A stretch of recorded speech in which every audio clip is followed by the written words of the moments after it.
I was well aware of the program before coming into the new school, and I knew that it was necessary that I get into another country to work and experience what that was like working inside of another country's infrastructure. So that weighed heavily on my decision to come to the new school. I thought I would be going to a different country. I thought maybe Kosovo or Uganda. But luckily, this year they added a new country, which was South Africa. And once I saw South Africa, I knew that was where I had to be. The International Field Program, which is run in a number of sites around the world, they usually have a faculty coordinator. So one faculty member goes with up to like between 10 and 15 students. And I brought a group of students to South Africa. And the idea with it is, so we are in New York City. We're learning about international politics, whether it's development or media, conflict and security or governance and rights. Well, let me take you to that world that you're learning about to complement the classroom stuff. And then hopefully also for some people who haven't worked out yet what they would like to do, or others who know what they want to do, to sort of have a kind of a place where they can have a test run as an intern.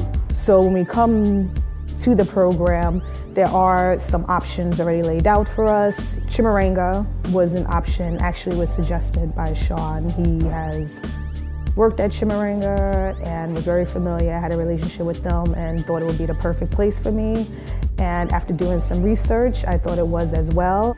I work on PASS, the Pan-African Space Station. We do website updates. I've been having the opportunity to do video clips. What's good is I can just about do anything I want and think I have a talent for. You too, safe trip.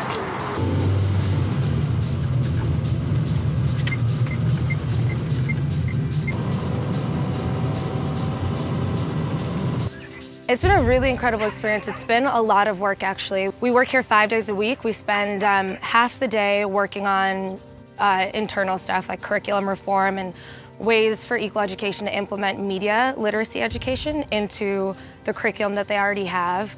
And we've been doing videos for them. And then the second half of the day, we work for 3 hours, 5 days a week with our learners, a set of 5 students from Kailicha. And we've been going through a whole social activism, media literacy curriculum with them. And the end product should be 2 5 to 7 minute documentaries.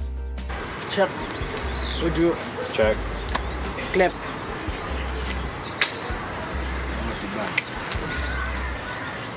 When you show that and have him talking about that as you see him standing in front of the meeting, those are what we're talking about in terms of like getting those specific moments. What sets this project really apart from other initiatives is that you have students that are coming here and they're not coming here for 2-3 months to video equal education events and protests and specific issues and then put that on our website. That's not all that they're doing. They're coming here and actually what they want to do is train up equal education members, high school students from Kailicha to be able to take that work and do that once they leave. They're thinking about sustainability. They want this project to continue when they're not here.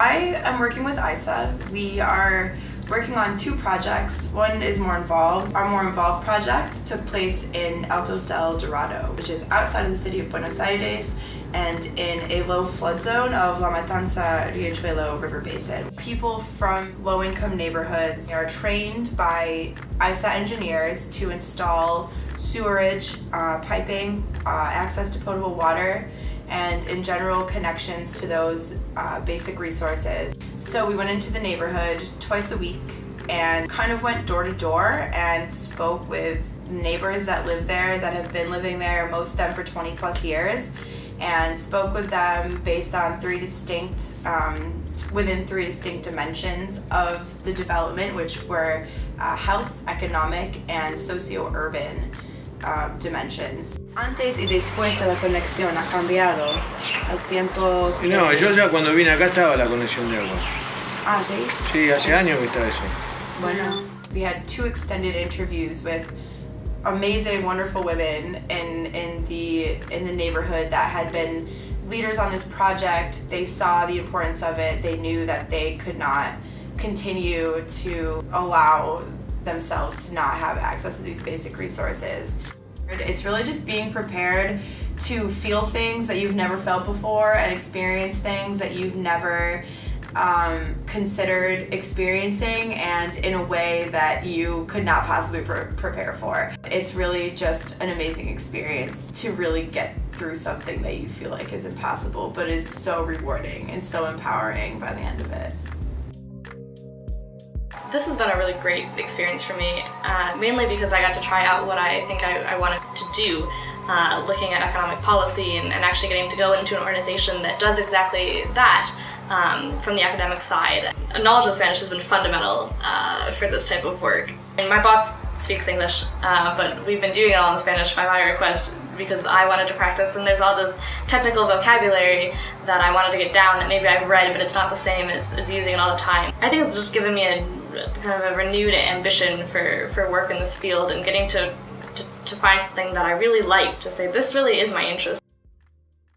I think the IFP is as big as you make it, and that means preparing before coming to the country, really being sure about what you want to do, what research you want to do, and also when in the country making great connections. That means not just, you know, with people at your job, but also people in the community.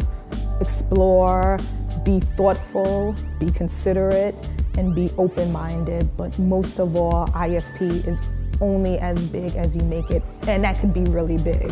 My IFP has been quite a giant. I love the country, and I take my experience and what I'm bringing here and what I can also get out of it, I take that very seriously.